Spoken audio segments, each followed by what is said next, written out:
नमस्कार, मैं हूं निकिता और आप देख रहे हैं सत्यहिंदी.com। चलिए एक नजर डालते हैं अब तक की सुर्खियों पर। अमेरिका के राष्ट्रपति डोनाल्ड ट्रंप ने 12 देशों के लोगों की अमेरिका की यात्रा पर प्रतिबंध लगाया है। व्हाइट हाउस के मुताबिक ट्रंप ने ट्रैवल बैन से संबंधित एक आदेश पर हस्ताक्षर किए हैं।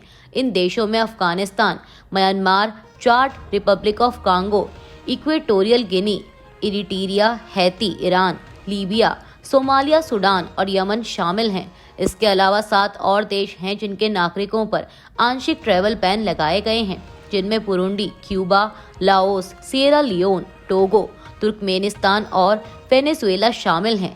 अमेरिका का कहना है कि ये प्रतिबंध अमेरिकियों को खतरनाक विदेशी तत्वों से बचाने के लिए लगाए गए हैं। यह घोषणा सोमवार 9 जून से प्रभावी होगी। बता दें कि ट्रंप की ओर से ऐसी घोषणा दूसरी बार की गई है जब उन्होंने कुछ देशों से यात्रा पर प्रतिबंध लगाने का आदेश दिया है। अपने पहले कार्यकाल में ट्रंप ने साल 2017 में इसी तरह के आदेश पर हस्ताक्षर किए थे। बेंगलुरु की चिन्नास्वामी स्टेडियम के बाहर भगदड़ मचने से कम 11 लोगों की मौत हो गई और 33 लोग घायल हुए हैं। ये लोग आरसीबी की जीत का जश्न मनाने के लिए जमा हुए थे। 18 सालों में पहली बार आईपीएल की ट्रॉफी जीतने वाली टीम के स्वागत में बुधवार को लाखों लोग सड़कों पर उतरे। इनमें युवा, महिलाएं, बच्चे और बुजुर्ग सब शामिल थे। अब इस घटना को लेकर भाजपा कर्नाटक की कांग्रेस सरकार पर हमलावर है। भाजपा ने आरोप लगाया है कि दुर्घटना कांग्रेस की लापरवाही के कारण हुई। इस बीच कर्नाटक के मुख्यमंत्री सिद्धरमैया ने एक प्रेस कॉन्फ्रेंस की, जिसमें उन्होंने कुंभ मेले में हुई लोगों की मौत का जिक्र किया। मुख्यमंत्री सिद्धरमैया ने कहा कि ऐसी घटनाएं कई जगहों पर हुई हैं। मैं उन घटनाओं से तुलना करके आज हुई घटना का बचाव नहीं कर रहा हूं। कुंभ मेले में 50 से 60 लोग मारे गए। मैंने आलोचना नहीं की। अगर कांग्रेस आलोचना करती है तो वह अलग बात है।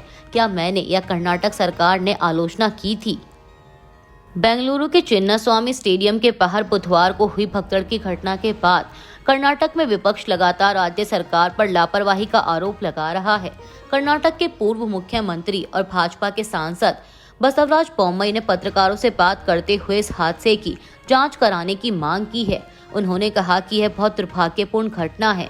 इस हादसे और गैर जिम्मेदार सरकार की वजह से 11 लोगों की मौत हो गई और 60 से अधिक लोग घायल हो गए।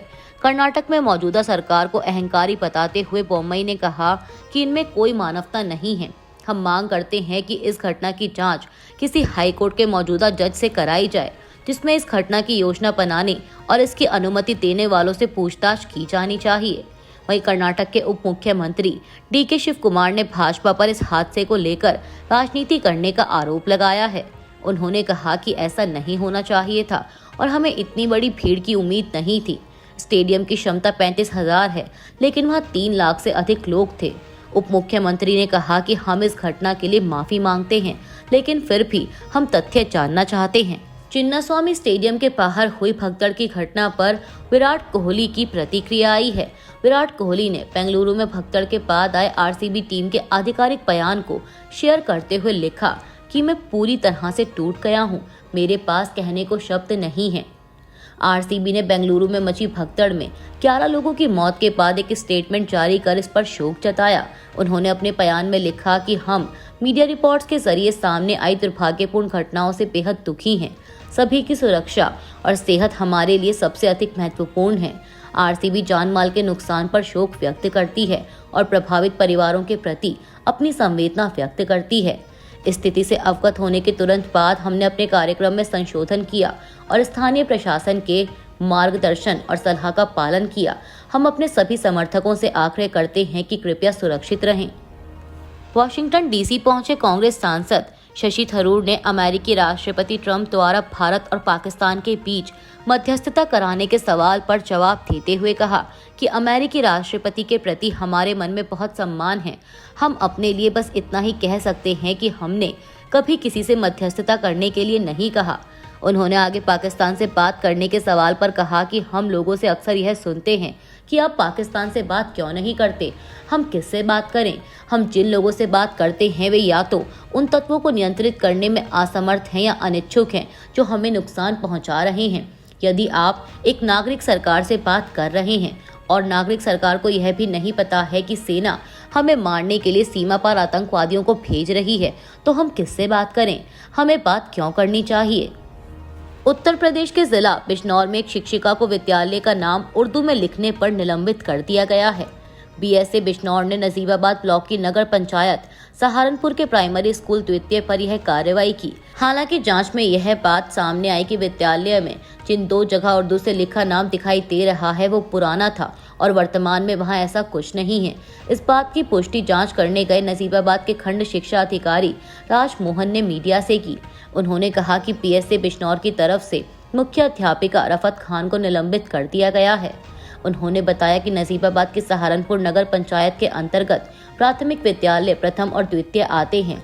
ये मामला प्राथमिक विद्यालय द्वितीय का है। मैं मंगलवार को यहां जांच करने के लिए गया था। मीडिया रिपोर्ट्स के मुताबिक जिस वायरल फोटो के आधार पर शिक्षिका रफत खान को निलंबित किया गया है, उस फोटो में विद्यालय में इमारत पर झंडा फहराते हुए दिखाई दे रहा है। इस बारे में ब्लॉक एजुकेशन ऑफिसर राजमोहन ने कहा कि हमारे यहाँ 15 अगस्त गांधी जयंती या फिर 26 जनवरी को झंडा फहराया जाता है। संभवतः ये तस्वीर पिछले इन्हीं दिवसों में से किसी की है और वायरल तस्वीर भी पुरानी है। उन्होंने ये भी बताया कि जिस दौरान की ये फोटो है उस वक्त विद्यालय के मुख्य गेट पर उर्दू में नाम लिखाया गया था, जबकि विद्यालय में स्थित एक अतिरिक्त कक्ष के ऊपर भी उर्दू में नाम लिखा गया था। वर्तमान में वहां ऐसा कुछ नहीं है। भारत सरकार ने जनगणना के लिए तारीखों का ऐलान कर दिया है। जनगणना के साथ इस बार जातिगत जनगणना भी कराए जाने का ऐलान केंद्र की ओर से किया गया है। गृह मंत्रालय ने कहा है कि पूरे देश में 1 मार्च 2027 से जनगणना होगी, जबकि केंद्र शासित प्रदेश लद्दाख और जम्मू कश्मीर, इसके अलावा हिमाचल प्रदेश, उत्तराखंड जैसे बर्फीले क्षेत्रों में जनगणना 1 अक्टूबर 2026 से शुरू हो जाएगी।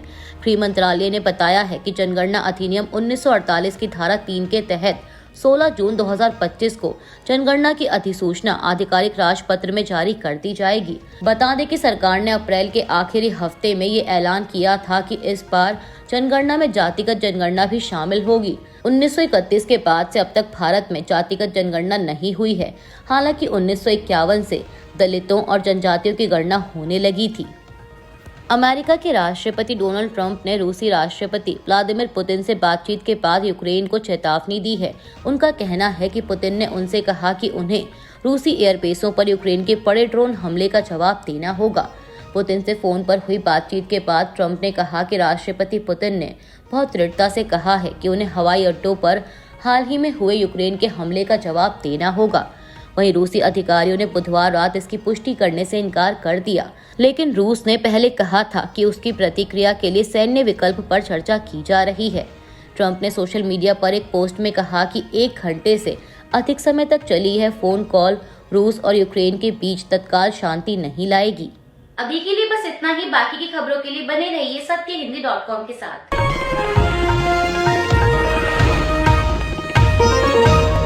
Copyright disclaimer under Section 107 of the Copyright Act 1976. Allowance is made for fair use for purposes such as criticism, comment, news reporting, scholarship, and research. Fair use is a use permitted by copyright statute that might otherwise be infringing.